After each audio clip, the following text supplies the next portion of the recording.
Wow. We're back. It's been a while. I feel, It's been what, yeah. 3 weeks? 3 weeks? Yeah. 3 weeks. 3 weeks. We I was just took scared. I didn't want to do it alone. we took MLK off, and then I was up in the motherland actually Yes, you for the were. last 3 weeks, and I've made some observations. Oh, good. You want to start us off with some observations? It's still congested. It's still If you say it's congested. cold, I'm going to kill you. Well, I don't think I even need to say that. I was happy to come home. Let's put it that way. I am now officially a Boca boy. I do not need the winter. Although it snowed 4 times while I was up there. It snowed last Tuesday when I was leaving. And listen, I don't mind the snow. I really don't mind the snow. I don't mind when it's snowing north to south. I don't like it when it snows east to west. Yeah, if you know what I mean. I do. But it was it was fun. It was interesting. I hit all my old other than Beachmont roast beef, which isn't there anymore, so I substituted that with Nick's for my roast beef sandwich. But I got most of the restaurants in that I wanted to go to. I saw a lot of people. I was up there for not the best reason, and at that point, well, I'll get to that. So I the one big observation I made was the middle school. Old middle school. Yeah. Old middle school. Yeah. Yep. Well, there's actually 2, but I'll get to the second one. The more I looked at it, and I drove by it every day, the more I looked at it, the more I thought, why? I think people, maybe the town council or whoever, is looking in the wrong direction. Everyone wants to build on that. They want to make it something. I don't know. I think it should just get torn down, create an open space, put trees in there, benches, maybe a little dog park, and a fountain. It's running water there anyways. Put it like a town fountain in there. That would look absolutely beautiful. You drove and make you could put like 40 parking spaces right there on Pauline Street, right? For the downtown, for the center business district. And up in the front. And just make it open space. I don't know why it would have to be anything. Why people want to turn it into a commerce type thing. I think the neighbors would be happy. I think if you asked every single one of those neighbors, what is it, Waldemar, and what's the other street there? Payne. Payne, I think, yeah. And the people on Pauline, I think they'd more than happy to have that a nice open area. I think it would look really good. It would blend right in with Ingleside. You have this giant chunk of land that belongs to the town. You could do a lot of things there. Just think, if there's a big fountain there, right? In the summer, families can go around there, and kids can run around. Bring it back to being like hometown Winthrop, not micro condo Winthrop. Well, that genie's already out of the bottle. So, but I mean, don't add more to it. Don't, you know what I mean? Like, there's no need to add more right there. I have never. So, Scott, look, people think they're going to develop their way out of financial problems. That's not going to happen unless you bring something that can generate revenue with people not moving here, like coming, spending money, and leaving, like a hotel and a room tax. And a boutique style, by the way. I'm not talking about putting a Courtyard Marriott with 800 rooms, but you throw another sheet of ice somehow with Larson Rink. You start working with the hockey people. You're going to get a lot of people traveling here. They're going to stay in that hotel, those hockey tournaments a year round. I'm fine with tearing down that old building too and opening up that space and making it a green space, for lack of a better term. And I like to call it open space. Well, and you can plant the trees that grow 100 years, because now they're not going to be street trees. They're going to be park trees. And you can grow those 100-foot, sugar maples, silver maples, sugar maples. I forget the name of them. Yeah, I don't know. But anyway. I just think open space. I mean, maybe where the gym is, you could put another sheet of ice. I don't know. I don't know about the Hotel. What's 30 rooms going to do? You know what I mean? It's not really Well, going to generate. You could get a couple 100,000, and I'll tell you what, if you give it to the schools, But who that's are a you doing teacher, business with? 3 or 4 teachers. Who are you doing business with? You know what I mean? You got to do your homework. You got to do your well, homework. Put 50 either way you rooms. look at it, I don't know. I don't care. Yeah. Anyway, whatever. That was just an observation. I'm actually, I talked to somebody who might have like a rendition made of what it would look like. And I might be able to get that on the cuff. So That'd be interesting. We'll see. Yeah. And I think the town would bring it back to being more of a hometown, of a small town, instead of turning it into a bustling little town that it's starting to be with, again, micro condos. Although they stopped development on more than a few already. They just don't see the parking. They don't. That's going to be the biggest sticking point to anybody that develops. And also, so this bike lane, all right, drove down that every day because I went to Medford. I went over to Medford almost, at least 5 days a week, 4 days a week while I was up there. And I take Revere Street, and go right out that way. And how can you possibly put a bike lane there when at 8 a.m. it's a madhouse, and then at 2:15 in the afternoon, you get cars and a cop there. There's a cop there. I mean, who's going to ride the bike? They're going to have to stop their bike.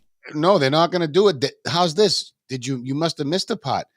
So during the prime time to commute to work, which is when you want more people to ride their bikes, that lane will be restricted only for parents dropping kids off in the loop at Fort Banks. So I mean, it's only a bike lane for like 6 hours a day or something. Yeah. Because in the afternoon, it's crazier. It's brilliant. It's absolutely brilliant. Anyway, it's crazier in the afternoon. I mean, well, and it's a bike lane to nowhere. It starts down at McGee's Corner and it ends over by nothing. It goes to nothing. Yeah. And again, that's the busiest spot in town twice a day. Twice a day. It's the busiest spot in town. And not for nothing, Scott, but up and over that hill, very frequently you'll see people, the elderly come out of their places and they walk around up there. I saw them. The folks on the electric wheelchairs and the electric little scooters are trying to navigate that. Now they might have to deal with a bike lane. Plus the parking spots. The parking spots are gone. Viking or whatever taxi, the 90-degree restaurant. Yeah. These businesses are losing parking spots. This is not a good idea. This is not a good idea. Is this Rob? I don't see his picture. Let's see. Are you there, Camera Rob? on there, Hold on. Is that you? There we go. Oh, there it is. Hey, why are you all bundled up, Rob? What's going on? Well, I'm in the basement and it's like 35 degrees down here. So, I mean, welcome to Winthrop. I'm glad Boca Raton's treating you well. Oh, it certainly does treat me well, buddy. It certainly does. He's high mucky muck, Rob. He's we can't hang with him. That's right, buddy. That's right. That's right. I'll zip up a little bit. Here we go. How you been, Councilor DeMarco? How you been? I've been good. I did, not to drive the conversation, but I did want to talk about Bob Gillis. Yeah, we're waiting until you came on for that. Yeah. He's eager. No. Well, yeah. That's what we want. I mean, that's something we wanted to do. So there's no harm in that, Rob. I mean, Winthrop lost a legend, a friend, a nice guy, great memories. His presence transcended generations. And I don't know that there's ever going to be anyone like the mayor ever again. So, say what you got to say, my friend. And the floor is yours. So I think every town has, even if you don't have a mayor, you have 2 or 3 unofficial mayors. You know what I mean? That everybody loves, everybody looks up to, everybody cares about. Bob was more than that. Bob, I saw Bob on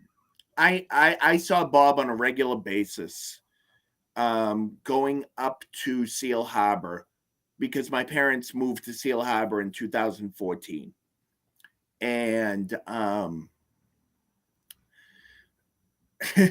he he was always in touch with what was going on. So, like, for example, my parents had an expression like they've been robbed. Like, so like I'd go up there and I'd be like, oh, there's a pasta side. I can take that home and make that with dinner. Or, oh, there's a bottle of wine. I'll take that home and I'll make that with dinner. And every time I walked down, Bob was there to remind me that my parents had been robbed. like he was always there to tell me that my parents had been robbed. But more than that, I mean, he was a true Winthrop historian. I've posted probably 30 pictures that he sent to me when I was asking him questions about, hey, the center in 1985. Do you remember when we had the head-on parking, like by the donut depot and by these and he sent me pictures of Kincaid's Theater in 1983 before it closed. He just had a firm grasp on the heartbeat of this town, and God, I'm gonna miss him. I mean, he was just a great guy, and he left us way too soon. Yeah, I would agree with that. Todd, what are your? You know, I was sitting thinking back. I mean, look, Bob in my life was more of a seen him at the older part. You know, he's my older brother's friend. Seen him he'd be at the parties. I'd be at. Mary and Kathy would have New Year's Eve parties back in the mid 80s to the early 90s, probably beyond. But I had kind of gone in a different direction at that point. But I always remember him being there, you know, friendly as heck, watching over the young kids. He'd kind of be out of the way. And then when he wanted everybody to leave, he'd start throwing them out. And those were some of the fondest memories of me because memories to me, because he's always say to me, and Sacco, don't make me walk down the street and get your cousins out of here to drag you and your friends out of here. Get out of here now. So it was just always nice to have him around. He was really a good, friendly guy. And, you know, he always had good stories. I can remember him when he used to hold the flags, the yard markers. You know, I was in high school at the time, and I could remember him yelling, "Yeah, that's not how your brothers did it." You know, your arm tackling, Sacco. I mean, it's just a lot of fun to have him around, kind of busting him on me. So I'm gonna miss him too, and you know, I'm sorry that I'm sorry that I didn't spend more time. Yeah, he was really great to my kids too. So like whenever we would go up to Seal Harbor, he'd be busting them on me in a very politically correct way to my kids, being like, "Hey, make sure Rob doesn't rob anything today." You know what I mean? He was just he had his hands on everything that was Winthrop. He was just a great guy. He was just a great guy, and he cared about everybody. He didn't it didn't matter who you were, where you came from, whether you were in Winthrop for your whole life or whether you just got here. He was all in. He was all in on you. So you can tell I'm getting a little choked up over this. Yeah. You know what I mean? So my eating. so the Gillises and the McLeans go back. Owen and my brother Colin, Jimmy and my brother Mark, and Bob as much as in me. We were a class apart, but it was always, you know, we always knew each other. We always, you know, I loved Bob. He loved me. Some years back, Bob and Jack Calabrese and myself started these Winthrop town parties. And it was actually, we did this. We never made money on it. Actually, it used to cost me about, I don't know, probably about $800 to come up. And I was running the party because plane tickets, sometimes my wife came with me. You know, sometimes we get an Airbnb, whatever, rent a car. But it was always a pleasure doing it because we did it so we get to see each other at this point in our lives. and there was always somebody missing every year. Unfortunately, we never thought it would be one of the three that are running the party. Now, Bob, me and Jack always kind of made Bob the face of the party. And I would always make these videos with Bob, of Bob's face, and I would do like clutch cargo kind of, my lips, my voice, Bob's face. And I would never tell him I was doing it, and he would die laughing. I'd always get the phone call. And every time I went to town, we always had coffee. Always had coffee at least 2-3 times when I was up there. And every time, I see him, he just has he had that stroll. He would just stroll along. And when you see him, he gets that big smile, and then big hugs, and we'd have coffee. And the last time I was with him was at the Book Depot that Saturday before he passed. And it was always the same, no matter if we were there or if we were at the coffee shop. Cafe Delight. Cafe Delight, sitting outside in this, when it was nice, or wherever we were.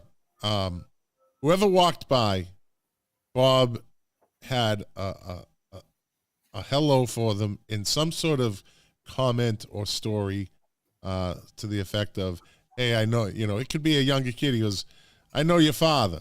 Or if somebody walked by, he'd say, hey, how's this going? How's that doing?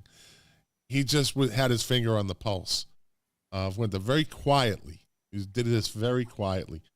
He always wanted, what's that? I was going to say, never said a bad word about anybody. And I've said that. I was just about to say that. In all our conversations, he never did say a bad word about anybody. That's a rare trait in a person today. And if you started talking about politics or sports, he would literally get up and walk away. He wouldn't say, I don't want to talk. I think we were down at Cafe Delight one morning, and somebody started talking about it, and he just got up. And I was like, where you going? He goes, I don't talk politics. But then we're not, Bob. We're done with it. Sit down. Sit your big ass down. And then he'd laugh. And, he commanded that. He commanded that respect, and I gave it to him. He was always a joy to be with. And again, I got to tell this story, and Todd's heard it already. So we have coffee at the Book Depot on that Saturday that I got up here. And so we had plans to go to breakfast at the Center Cafe on Sunday. Well, I had sent him a text the night before saying I couldn't make it. And he sent me a text at 8:45 Sunday morning. Hey, should I get a table? I said, oh, dude, I'm sorry. Check the text above. I canceled last night. I can't make it. And kind of a hesitation. And then his last text, I hate to put it that way, but his text to me was, well, I'm ordering a Western omelet because the fat man has to eat. I said, enjoy your omelet, buddy. Enjoy your omelet, with a laugh emoji. And, yeah. And then I got the call in the morning like that. And it still rattles me. It still devastates me.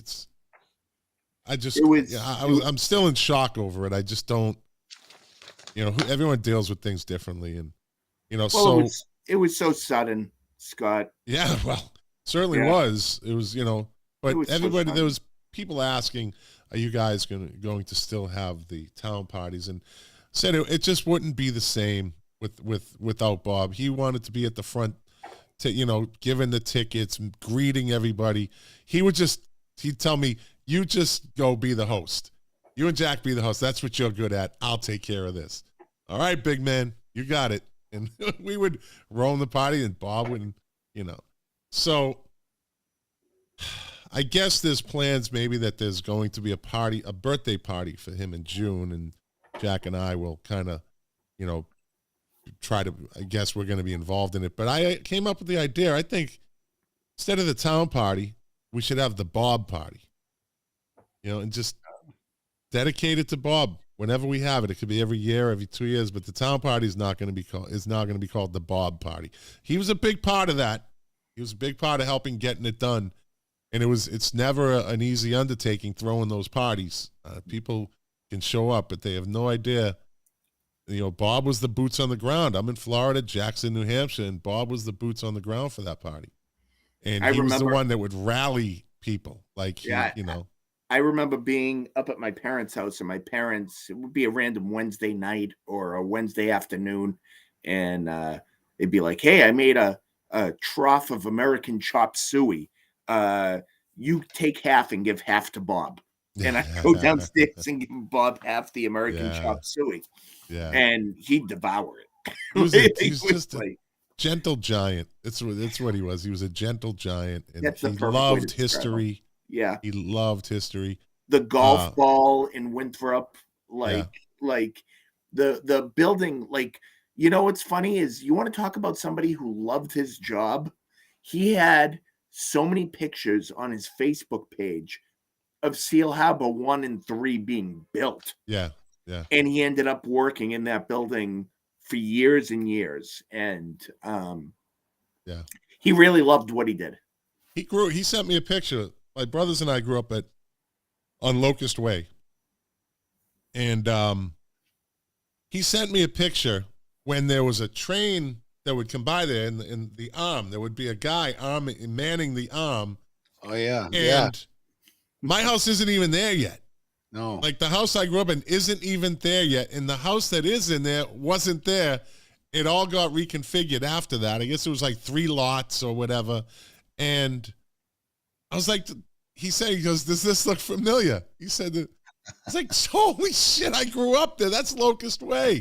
It was, he had all those pictures. And you know what? I have to give credit where credit is due. He got a lot of those pictures from another really good friend of mine, Stephen Romano, saved a lot. He came across them. Somebody was getting rid of them. He said, give them to me. I'll take them. And he handed them off to Bob. He knew exactly who to give them to. And there was a lot of pictures. I don't know what the reason people were throwing these pictures away for, who it was, I don't know. But Stephen Romano saved those pictures, hundreds of them. And he handed them to Bob. And he said, here you go. You're the historian. But me and Jack Calabrese have this debate going on. Who gave him the name, the mayor? Because and Jack swears he did. I swear I did. And because we pushed it so much on Facebook, he just became the mayor, the unofficial mayor of Winthrop. So we'll never settle that. It's the chicken or the egg. But the fact is, he was the unofficial mayor of Winthrop. He had the shirt to prove it. We gave him the shirt to prove it. He did have Wasn't that a Bruin shirt? Wasn't that a Bruin? No, it was a Winthrop. I think it was a Winthrop shirt on the front. Okay. Yeah, baseball shirt. Yeah. And let me tell you, Jack had a hard time finding that shirt. That size-wise, Bob he's like a nose guard. He was like a left tackle. Fridge. Yeah. You don't buy stuff for Bob off the rack. That's all I could say about that. Big and tall. But we got him that shirt, and we gave it to him at that town party, and he was absolutely through the sky. He didn't know he was going to get it. So I'm glad, we had those experiences with him, and God rest his soul, and we'll miss him, but we'll never forget him. We'll never forget him. Never. So, all right, let's get down to town business, which Bob always appreciated. He always appreciated us. What Todd and I do, I know that. Oh, we got to get into the ORC now? We are. And that's where Todd's going. I'm going to sit back on this one. So, I think for the listeners' benefit, though, I think a little context is important here. Because the crux of the debate really isn't the content of the proposals as much as who should decide if these should become part of the town charter and the rules and ordinances. And if a document is meant to guide how the people are governed, then the people should have a say, which the charter process for this, and I'm not going to read the charter process, calls for the people to vote on it. And section 9-1, I think it is, that I've been referred to multiple times, is not specific on how the council should take up the matter. It is actually left up to what legal experts call what the spirit of the contract, legal interpretation, or whatever the proper language is.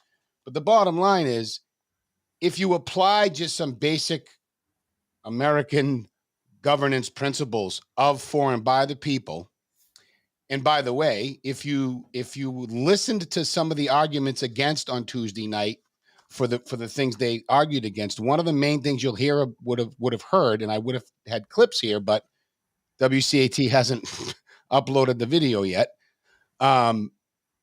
What you would have heard is these proposals are regressive. Well, so let's get to the proposal. What exactly are we talking about so the people watching can... Okay, so, well, there were how many total proposals? Were there 13, I think? The proposals were basically ideas to not restructure, but make improvements to the charter. So, for instance, recommendation or proposals 1A, B, and C. I won't read them all right now. The gist of these was around the size and composition of the council. Would we still have 9 councilors? Would they be all councilors? Would they be a mix of, precinct councilors and at large? Would they be all at large? Could we go to wards? And then length of term. That's what the first 3 were. And in fact, I was so furious after the vote on the first 3, I didn't bother to listen to the rest, and that Rob can fill us in on that when we get there. So does that answer the question you asked, Rob? And they voted those, and so those were those proposals were to, basically in a nutshell, do we want all councilors at large? Do we want to keep precincts, or do we want to Leo just said something that caught me off guard. Or wards, right? And what did they say? Keep precincts? Yeah, they basically wanted to stay, correct me if I'm wrong, Rob, but they voted to keep it as it is with the mix of precinct councilors and at-large councilors. And their argument was, and on paper, this is a factual argument, we have, 12,000 registered voters. Based on numbers, if you reduce the number of councilors, you reduce representation. But what was left out of the discussion was, if we're lucky, in a great year, we get 3,800, 3,500 people to vote. We are so over-councilored, it's ridiculous. They were acting as if they're getting calls and emails daily. The people I would say that 3,800 number is inflated. Yeah, it's inflated. Yeah, it's high. I'm being conservative, Rob. Yeah, no. Who voted against it? Who voted against it? I voted for it. I voted for everything. Tracy, Munson, Hannah, Joe Aiello, Steve Ruggiero, Barbara Flockhart were on the nay side. Gee, go figure that. Go figure. Well, and the logic was the arguments in the bottom line is this: if you are worried about regression, let's start here. If you're worried about a regressive government, then how is it not regressive to remove options from the voters' choices? Because they want to be the ones to make the decisions. I was elected to make decisions for my people. But let me ask them this. Let me ask those hypocrites this. Did any of them contact their constituents and say, how do you want me to vote on this? Did any of them reach out? Did they have coffee with the constituents? Did they send their constituents an email? Did they go door to door? Did they take a tally? Did any of them contact any of their constituents? And the answer is no. I will lay a paycheck on it. No, they didn't, because they don't contact their constituents. I was elected for they don't want to give it to the people. They don't want to give that type of power to the people because it affects them. I told my constituents. And you're always good with that. You're very transparent about your constituents. But I didn't have an email where a constituent asked me how I was going to vote or anything. I just said, you know what? It's not my job to determine what the government is. I'm in the government. I'm a town councilor. It's your job to tell me what our council should be made up of. And that was what I felt. Go ahead. It Sorry, shouldn't be Rob. me determining what our makeup should be. It should be you. Exactly. And for some reason, imagine that group sticking together. Tracy Honan, again, well, you know what they're doing. Let me make their argument, okay? Because if we let's remove all of the prejudgment in this argument and let's be open-minded to it. Representative government. I think we all agree in the general principle that we elect presidents, councilors, state reps to run the day-to-day business of our government because we can't, as taxpayers, we have to work. Someone's got to generate revenue. Do we agree on those terms? Yes. Okay. Their argument is they were elected to do this particular thing. Now, I've tried to make the case multiple times. No, this is kind of a deviation like tax levy. Because the tax levy, you can't levy taxes, and you can, John Munson, God bless him. By the way, I'll stick up for him on constituents because he did have coffee with the councilors or whatever it was called. Okay, I do know that he did. We did talk to him. Yeah. I don't know how he does. But did he put that out to them? Did he say this is coming up? He intimated. And how do you feel about it? He intimated many times that he wished there was a way to do the whole town like an election without paying for an election. But the whole point of it is you got to trust the election at some point. But anyway, now I've lost my course a little bit here. But this is a deviation from that like tax levy. The state does levy the taxes, sort of. There are rules that were written by our elected officials that govern how the taxes are levied, that the DOR, which is the state, oversees. But the town uses those rules. So our accounting office is the one setting our tax levy and has to get approved by the Department of Revenue. So it's a bit of a misnomer to think the state sets it. But if we want more money, then guess what? You got to go to the people. And if you read the charter, this whole process is meant to be brought to a vote. So let's talk about regression. If it's regressive to reduce the number of counselors, how is it not regressive to reduce the number of choices for the voters? That's right. Someone has to explain that to me. Yeah. And I asked, it's good for thee, not for me. That's it is. Good for thee, not for me. Pick up the phone. If you're listening now, pick up the phone and call us. You won't get hurt. We want to know. That's a serious question. You know, I'm upset. I'm upset with a counselor in particular, Mr. Ruggiero, for good reason. And I have spoken in email about him as a counselor, never personal. But I'm upset with the fact that that person was appointed to the ORC. I'm making some conjecture here maybe not hyperbole, but I'm making some assumption when I say he didn't give it the full respect it deserved because his attendance was not good. He was often unprepared. And we were often repeating, conversations that we've had 2 or 3 times. So quite frankly, it was annoying to me and it was kind of inappropriate when he would sit in a council meeting as a counselor speaking on behalf of his work in the ORC. It's inappropriate, especially when there were misrepresentations. He was only giving his opinions and his side, and there were other people that should have been present. I just didn't think that was appropriate. So, yeah, I'm upset about that, and I have a right to be, and I have a right to criticize that man's work. And anyone who has a problem with that really has a problem with democracy and open government, frankly. So those of you who did text me today and wrote me about this, step back and take some time to think about what you're doing. I'm entitled to criticize the work of the people on the council. And frankly, what happened on Tuesday night erased over 500 volunteer hours of work. We crammed it in record time. Why do you think he was there?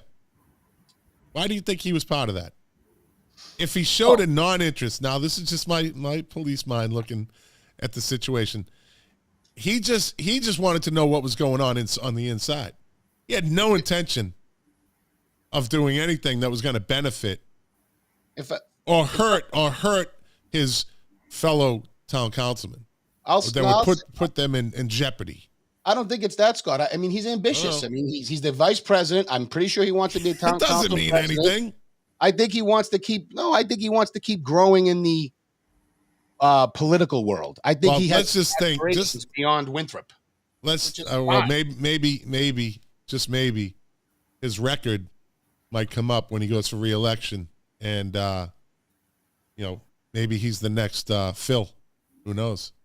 Well, He I better will be say this. confident. He better be confident in everything he's done to point.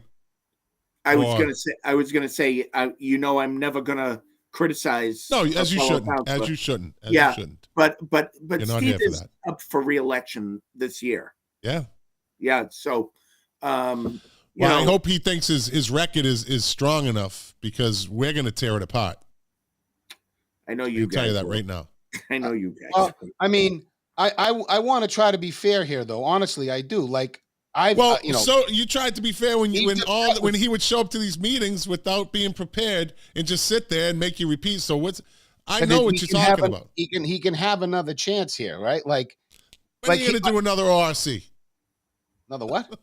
Well, actually, that's a possibility, and I actually hope come November we get some major changes on the council and we get someone to bring it back up again. I will say this about the ORC, and people get this confused, because there was the Ordinance Review Committee, and then it actually went to a town council Ordinance Review Committee, which is crazy. Which makes no sense. I was on that committee, so That makes no sense. I can tell you that Councilor Ruggiero was at every meeting on that. Of course he was. The ORC. Of course he was. Yeah.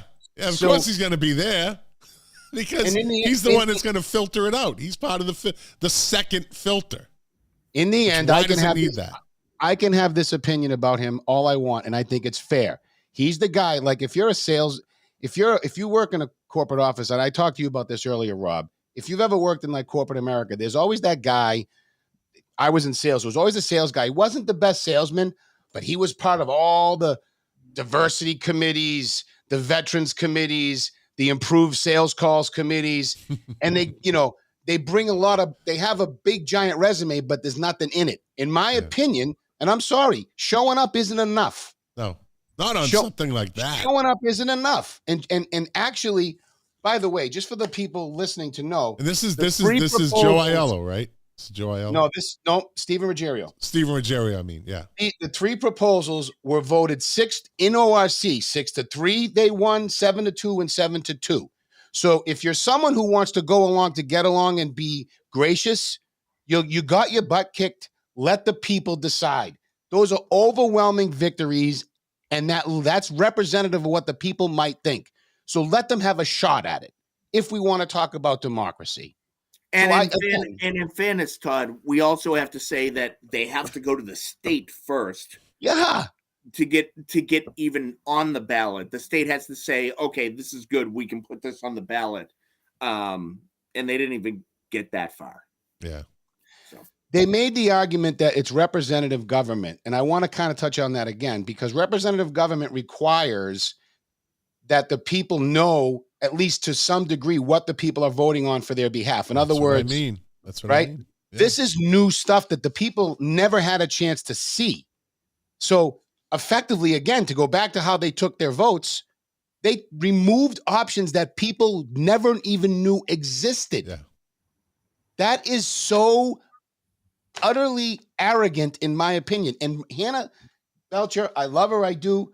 But She's that a night, good girl. She's a good, yeah. When the video finally gets uploaded, you can find the clip when they're talking about recommendation 1C, or proposal 1C. She says, now that's one I think the people should be able to vote on. And I challenged her on it, and I'm sure she didn't mean it in her heart to be what it was, but that shows you, that screams that your ideology, your worldview means you think you know better. There's no getting around that. There should be no reason why you can't just, things get put up in front of the town council. Hey, we want to put this to the vote to the people. Why would you be against that? It's as simple as that. That's the breakdown. Why would any town councilor be against anything that gets proposed by an ordinance review committee to be put up in front of the people, the voters? Why would you say no to that? Self-preservation and narcissism. That's all it is. I That's voted. all it is. I voted to pass every motion. The only one that I didn't vote to pass was the changing of the counselors. It was Jim's amendment to the motion where he asked, maybe we should go all 6 precinct counselors versus Oh yeah, Scott, you're at gonna love this. large. Go And ahead. Sorry, Rob. no, Sorry, that's Rob. okay. And I recused myself because it essentially would eliminate my position. So I just stepped out of it. So just to draw attention to that, Scott, Yeah. Jim listened to everybody's arguments against 1C and 1A and B, whatever. And he said, all I heard is representative. Would this be a good compromise? And it was a fair compromise. It was. And they couldn't give him a compromise. They couldn't even show a show of, hey, let's finally in 2023 start working together and let's compromise. They all went in knowing how they were going to vote. They already had their little caucus before they went in. Well, that's how it always is. But yeah, you're right.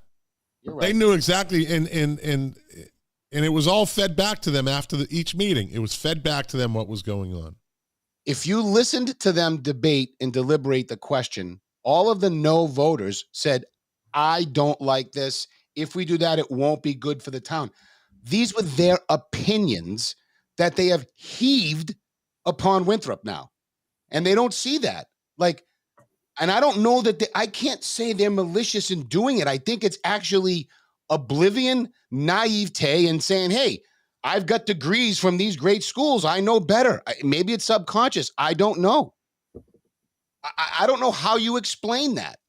So I had a counselor who disagreed with me, explained to me, and I won't name this person out of respect, but that person said to me, listen, we were elected to do this.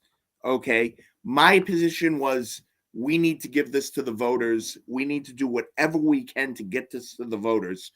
This person's position was, we were elected to do this. It's a process. You're elected to make the tough decisions. This is how it goes. I know who it was. She's dead wrong. Nowhere in the charter does it say that. It says you are elected to take it up. Why would it end up on the ballot if they were elected to make the final decision? Her logic is flawed. Deeply flawed. I didn't say it was a her. You don't have to. I know, because I've heard it. I've heard it. You didn't. Don't worry. I know exactly who it is. And once again, I will not criticize a fellow counselor. No, and we would never expect you to. You don't have to say that, Rob. There's no criticism here, Rob. We're talking about the work on the council. Yeah, everybody needs to get their panties unbunched a little bit. This is all fair game.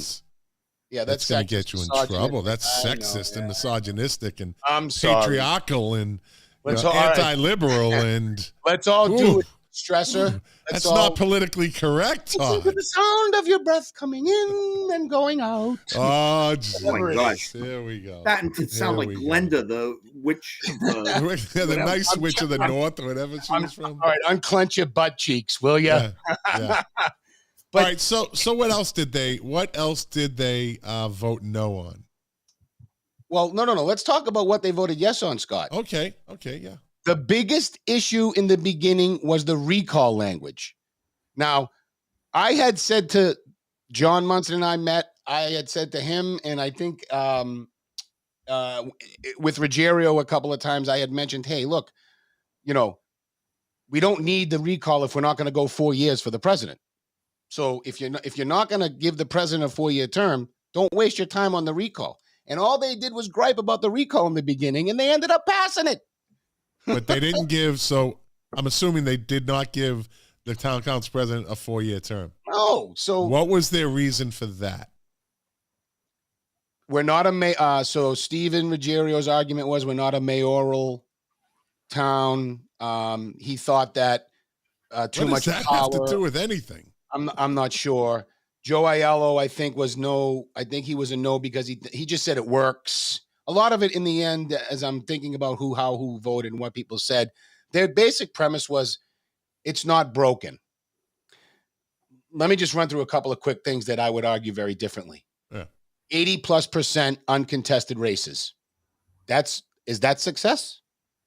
A building that's now 10 years vacant. Is that success? Do we consider that success? A horrendous experience with a town manager who was so bad, never came out of his basement. His review was below average, yet he got an extended contract and a raise. Is that success? Someone needs to explain to me what the benchmark is so I can try to logically and rationally look at their position and say, okay, you got me there. But where does that play into the town council president not getting 4 years? They're saying, how's that connected? There's no real, it's about power from what I could take. Rob, am I missing something? So from the recall language, Scott, if somebody has a 2-year term, you cannot recall them in the first 6 months. You cannot recall them in the last 6 months. So essentially with a 2-year term, you can only recall them in that year period. And the bar's pretty high. The good news is I got a 4-year term. You guys can recall me anytime you want. So why do you have a 4-year term and a town council president has a 2-year term? I didn't make the rules. I just let me get me your opinion on it. Give me your best guess as to how that makes any sense. I think the only way it makes sense is because they like to have the terms alternate. So like every 2 years, there's half the council up. The thought process behind that is you don't want to turn over the whole council at once.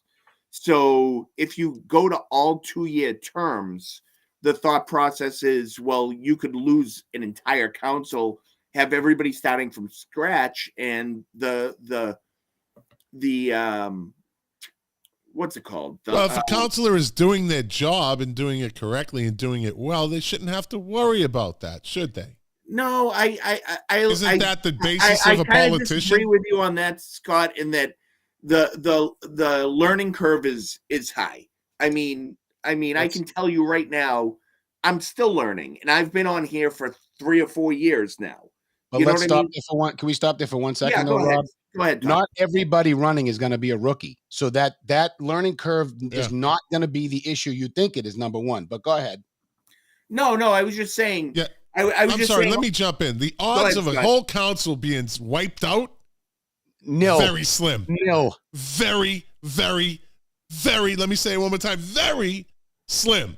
So I can't listen to that. I'm not even listening to that. I agree with you. Because you get these people that run unopposed. So that cross that off. Nope. But do you think having it alternate where like 4 positions are up 2 years and then another 5 or 4 up? You know what makes sense? How's this? Keep the president the mainstay of the town council. He'll have the most experience, the most motivation. Consistent. Yeah, he's the one that's consistent. He's the one you want consistent, so you have a consistent agenda. That's what I'm saying, Todd. He's the one that needs to be 4 years and be consistent. The rest of you lackeys that are just town councilors, you can go every 2 years. Nobody cares. And I'm only kidding. I was saying that to you. Just joking. I mean, all the rest of the town councilors. I voted for everything you just said. Yeah, but let me finish. The other town councils every 2 years. That's it. You should not have it the opposite. It makes 0 sense. That's why Winthrop is upside down sometimes. They do shit backwards. They might think it makes sense because they're sitting there. People like Ruggiero and Aiello and Honan are sitting in the chair. They're like, I'm here for 4 years. What do I care?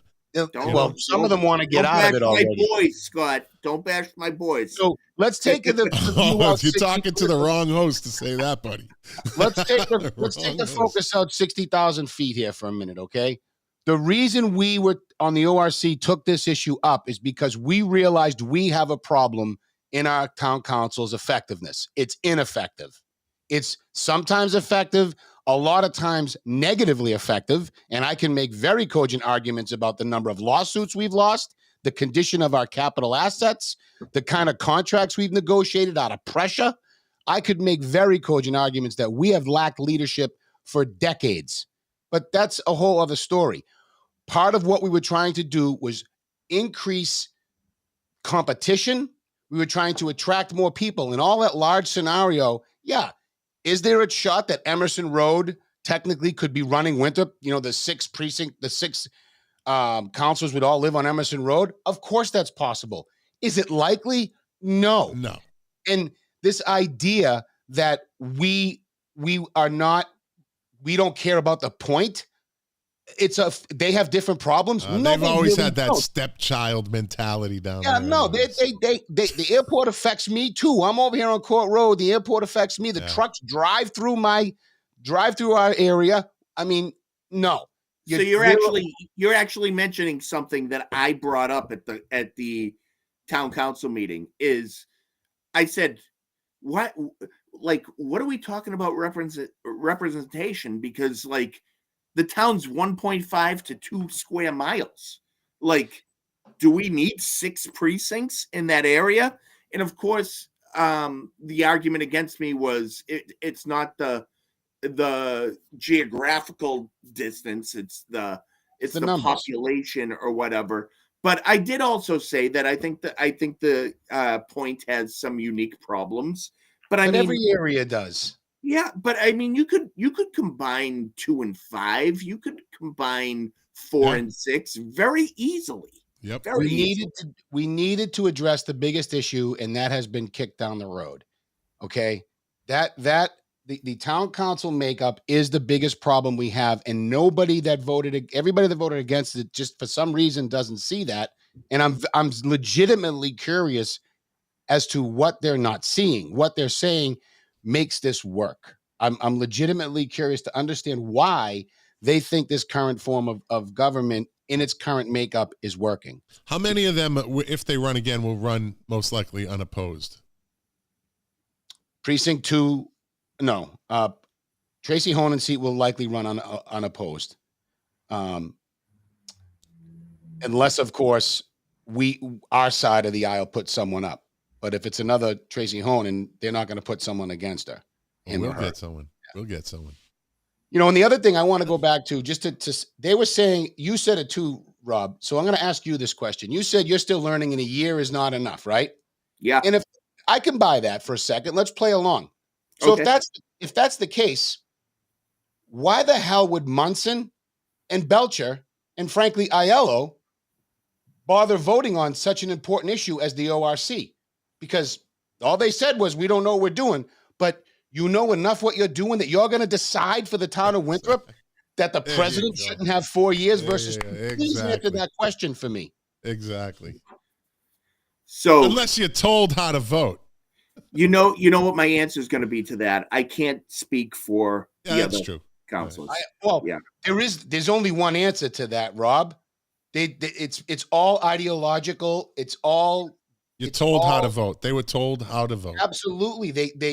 And I'm sorry, it's arrogance of their intelligence. I mean, they think they're the smartest people in every room. There's never any deference to anyone else's idea. Never, not one time have I seen any deference. Yeah. Well, is there any good things that came out of this? Yes. So, hold on, let me get as Rob smiles, he's like, let's move on. Rob, I got to give you credit, buddy. You are a great deflector. Okay. You really are a good deflector. Proposal number 4 passed, and this is actually a big one. Okay. Because this is the key to stopping overdevelopment. So if we get this on the ballot, we need to be promoting this one. Should ordinance chapter 17, of course I need light because I'm old and blind. Should ordinance chapter 17.52.030, which currently permits use variances, be changed to disallow use variances? And the answer is yes. The vote was yes. Give us that in layman's terms. So if I bought a piece of property, if I own my piece of property here right now, if I want to add anything onto my home, if I want to go up higher than 3 floors, I have to apply for a use variance. So I have to go before the appeals board. This is the current way to do it. Yep. Okay. The same thing when you're looking at those structures down the center. Right now, like some of those bigger buildings, if they want a variance, if the setback in an overlay district is 2 feet from the other property line, maybe they want to get a variance to 1 foot. They're supposed to go and present a hardship that requires them to get this use variance.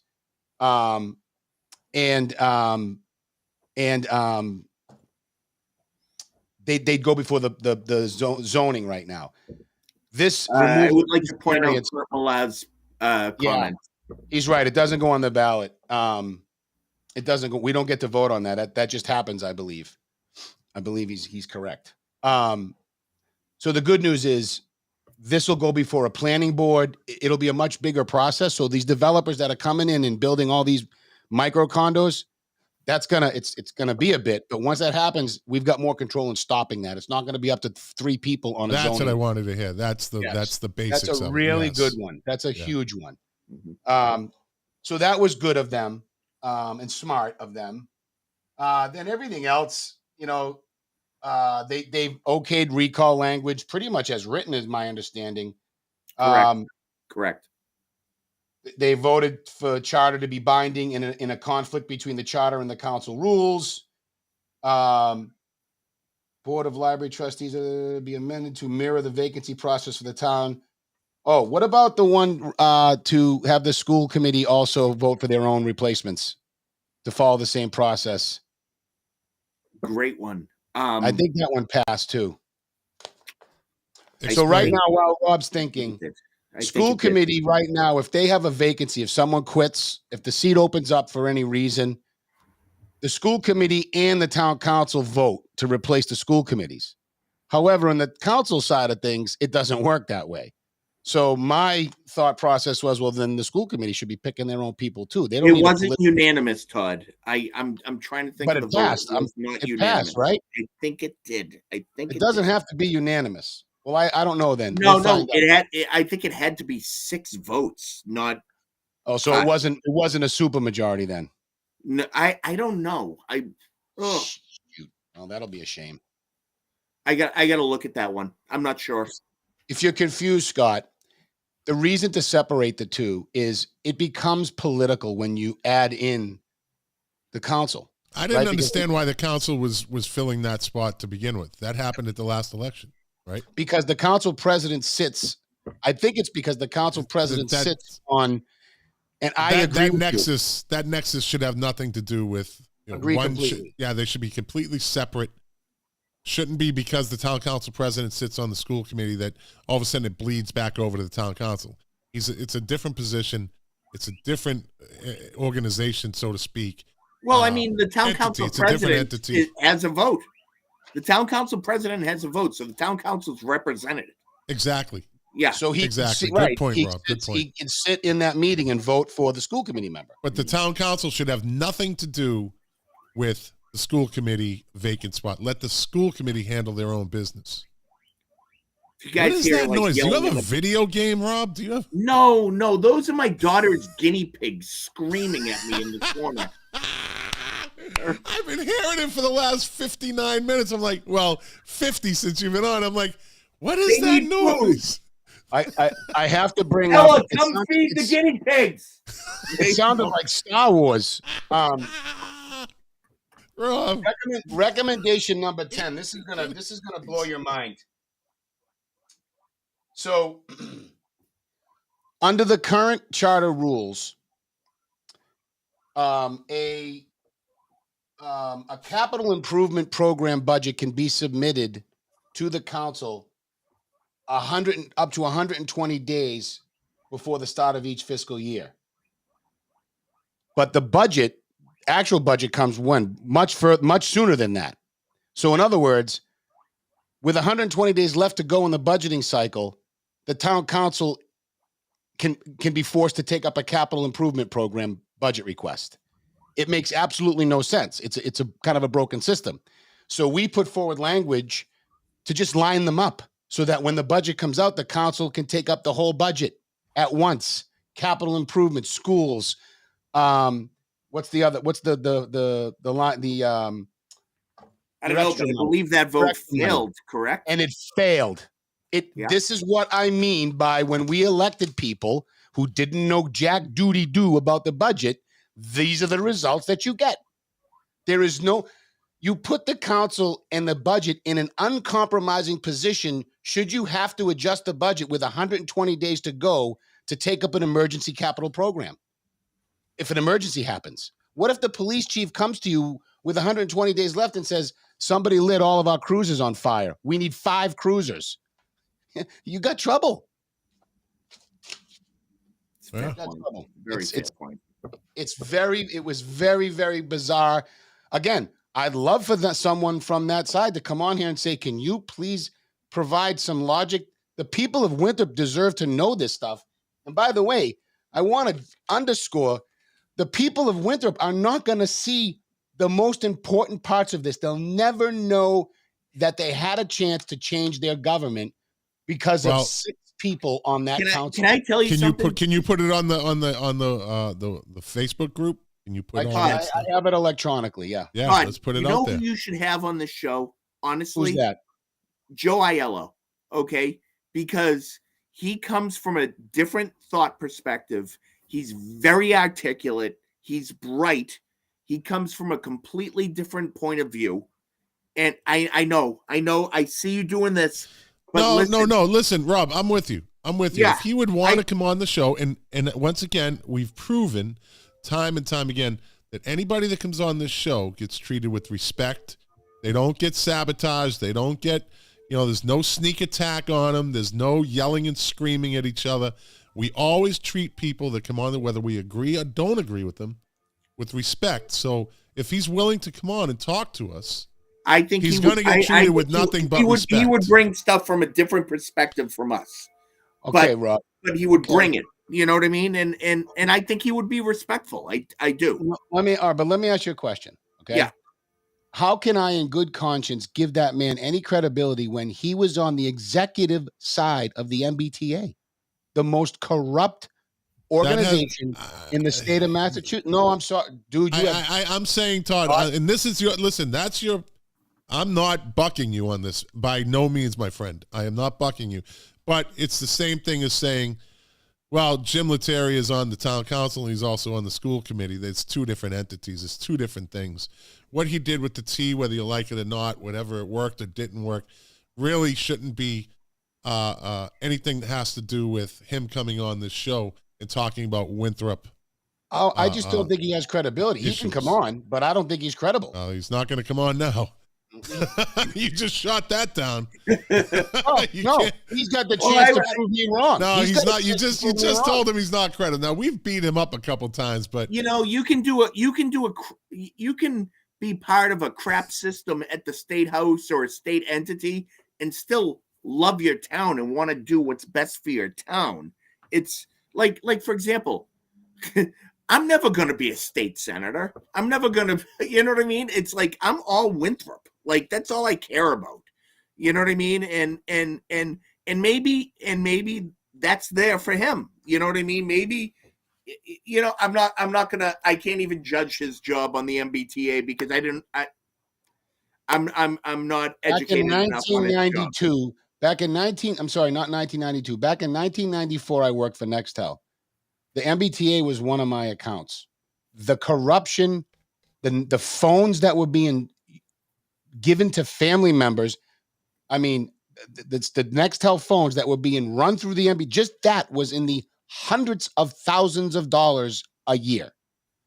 And if this man had anything to do with finances and couldn't catch that sooner, but let's put that aside. Okay, let's put that aside. This man told me when I met with him, the only reason he is running is because people begged him to. I mean, does he love the town of Winthrop if he had to be begged to come in and help us because nobody runs? I mean, think about that. I don't know. Todd, he stepped up for the town. He stepped up. You know what I mean? If nobody was going to run, and that's part of the ORC, and that's why we were looking at these things, and that's why these things should be on the ballot on who, like the term limits, everything. He had his shot to, by the way, he had a shot to impress people Tuesday night when he was talking about the elegance of the charter and our town government. When he was talking about how we got things right, he could have provided some actual data points, and he didn't. He spoke in platitudes, like the rest of them. They spoke in platitudes. Nobody backed it up with numbers. And by the way, Ruggiero misled people about was it Lawrence or Lowell that had the lawsuit, the misrepresentation lawsuit? I forget which one. It was one of the big cities. So one of the knocks Stephen Ruggiero made against having an all-at-large component was the fear of having one section of town run the town. Lowell or Lawrence, one of the cities, lost a giant lawsuit. Well, the reason was it's a giant. I think it was Lowell. It's a giant city, and it was 5 guys from the Italian section. I mean, you're going to lose that lawsuit in a giant city of brown people, mixed, people of color and all these different ethnic backgrounds. And you have 5 guys from the Italian neighborhood running it, whether or not there was any corruption at all. But Winthrop's 1.8 square miles, the number of representatives, it was a complete misrepresentation. It was a scare tactic used to scare people to not vote for it. It's not an issue in a town like Winthrop. There is no lawsuit there. Well, I can't speak for the racial component of that case. Yeah. I don't know it well enough. Well, and anyways, I'm not going to. I'm not You going don't have to. I told you. It's what I'm not lying. All I'm saying is, forget what the content was that I added. He should have given some color, no pun intended, about the case. You compare Lowell to Winthrop, the size alone and the demographics alone, you just open up the demographic book. And I agree. The demographics and the size of the towns are not comparable. That I agree with. Not even close. Yeah, that I agree. I mean, not even close. So, these guys were digging, just looking for things to stop what we did. I think they all have their motives, so we'll never find out. I'm sure. No, we won't. We won't. But they all had their motives. So I'm seeing if there's anything else that happened that's worthy of note. You guys can keep going if you like. Can we get back to talking about Bob Gillis? Because it's much more entertaining. I want to know what happened to the guinea pig, Rob. What happened to the guinea pigs? I don't hear them anymore. Now. Hopefully they're dead. Wow. That's on the record.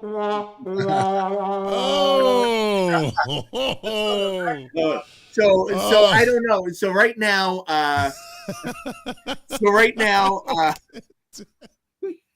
God damn, Rob. Don't worry, we'll delete that. We'll edit that out. Well, I mean, my kids will. No, let's not dig a deeper hole. That's just. While Todd's doing a little more research, let's not. And let me answer Leo's question from the beginning of the show. Was I able to admire the Somerset when I left? Yes, I admired it. It's definitely a different look of the center. I sent the picture to my wife. She wants to buy a condo in there or something, I think. So, maybe I liked it. I don't know, Leo. Maybe I don't know. See you this summer. I would never. Let's put it this way. I love Winthrop. I don't know if I'm going to live there again. Not in the wintertime. You'd be living amongst them, Scott, in that building. No, it's not. It's just not in the wintertime. Just not in the wintertime. You guys will be happy to know that. You guys will be happy to know that Mr. Chubbs and Sandy are still alive. Okay, good. That's a great update. No, Leo, it's definitely a different look. It's I wasn't used to it. I was surprised when I saw it. It's not a bad looking structure. It's not a bad looking building, but it was just different to see. And that's not what I grew up seeing, and I haven't seen it in its completion. That was the first time I saw it in its completion. So it's a very nice building. I thought the details mixed very well with the architecture and the theme or feeling of the town. Yeah, it's not ugly. Yeah, I agree with Todd. Todd. It was the original. If you saw the original design, which was a floor higher, more like Revere Beach, they did a great job of incorporating it into Winthrop. Yeah. they really did a great job of fixing it and making it a nice fit. It would be a great place to live. It's right there. I mean, you got restaurants right there. You got coffee shops. You got, it's really a nice location. The idea, this whole center business district plan is to do just that. Have all these mixed use so that people will just take this elevators down and visit the business. That's such a small, I don't, but see, in a small town like Winthrop, I'm sure it'll be helpful, but there's a cost to having they all have cars live here. They do have cars. Yeah. And the more our population grows, the further behind the state requirements we become, because we're already behind state requirements for public safety. There are certain standards in public safety that apparatus, building locations, levels of training and the like, you have to meet that we're behind on because we don't have the dough. Yeah. So you add more people, we're just playing catch up. So this idea that we're going to develop our way out of our financial problems is beyond absurd. It really is. You want people to come to Winthrop, spend their money, and leave. Dude, I've noticed there's a lot of restaurants in Winthrop, and I think that's a good thing. That's a good thing. I will say this, Todd, to your point, the goalposts keep moving. Like, so for example, there's supposed to be 30 units in that Somerset place, and there's 29 parking spots. And what I was told when they were first putting the plans together was that they were going to be 1-bedroom units and studios. There's tons of 2-bedroom units in there now. Yeah. So the goalposts move. You know what I mean? It's like, you know what I mean? But it moves in the dark of the night. 29 parking spots for 30 units that were 1-bedroom or less, you'd be in a good spot. But didn't that happen at the elementary school at Fort Banks? Wasn't there supposed to be like there's 50? There's I don't know, X amount of employees, and there was one parking spot short or something. Wasn't that the case? I don't know that. I don't know. I heard that when it was finished, there were one parking spot short. I'm done with the Fort Banks loop, so yeah. I don't have to deal with it anymore. I'm very happy about that. Yeah, the Fort Banks loop. Yeah. What a nightmare. Well, I mean, anyway. All right. Well, listen, let's wrap this up, gentlemen. Let's wrap this up. If you wish. Yeah. So, Rob, thank you, by the way, for coming on. You didn't face heat, I don't think, right? This wasn't heat. This was just excited talk. We never throw heat. We just want input. We want input. And Rob, you know what when you come on and when you leave? Okay. Enough of that. We don't want to pump you up too much. All right, so let me ask you one question before you go, Rob. You got it. Here comes the hard one. Why are you ever going to run for town council president? Not this year. All right. I don't know. I mean, here's what I do know. I believe in term limits. So right now, I believe in 2026, when my term is up, I'm done. Now, if I wanted to run for town council president at that point, maybe, but I believe that we need fresh ideas and we're going to make sure you stay. Well, because you know what? We're still going to be around. This live stream isn't going anywhere, buddy. This isn't going anywhere. Mm-hmm. But all right, Todd, you want to take us out, buddy? Yeah, I think so. We say all politics starts and stops at the local level. I mean, this is what we just talked about tonight is a perfect example of, we did try to get the public involved. Maybe we should have tried harder. I don't know. But if people would pay attention, and for those who do watch this and you don't even think about the school's budget, if you are a property taxpayer in Winthrop, kids or no kids, you should be looking at the school's budget, because that is where the biggest amount of waste really is. And I don't care what anyone says. It's not about people being belligerent or mean, or it's a system that we have that does not allow us to be nimble in our hiring practices. And it costs us. But by the way, your town employees are paying 15% for their health care. You should know that. And you should have a say in that, because that is a lot of money and people are hurting now. So something's got to give at some point. Pay attention locally. That's all I'm going to say. Well, I will say one thing, Todd. On the ordinance review, normally it's every 5 years. It's not going to be anywhere near that for the next one. So this is coming back around again. So there'll be another shot. All right, good. Let's hope. Good. Like I always say, I want to thank everyone for watching, everybody for listening. If you like it, share it. If you didn't like it, thanks for watching this long. You are the engine that drives this machine. Without you, it'd just be me and Todd, and tonight Rob ranting at each other, which happens anyways. You just happen to catch it live this time. And, hey, one more thing, Scott. Not to really, I was in my outro. I know, Rob. I know. Oh, I was amazing. just going to say, God bless Bob Gillis. We're going to miss him. Yes, and, let's give Bob a. Yeah. That's for Bob, buddy. That's for our buddy Bob. Yes, we will miss him. God bless him. He was a blessing to everybody he met and everybody that met him. And now I'm going to get a little choked up, so I'm going to go now. I'm going to go. Good night, everybody. We'll see you next Monday. Thanks, Rob.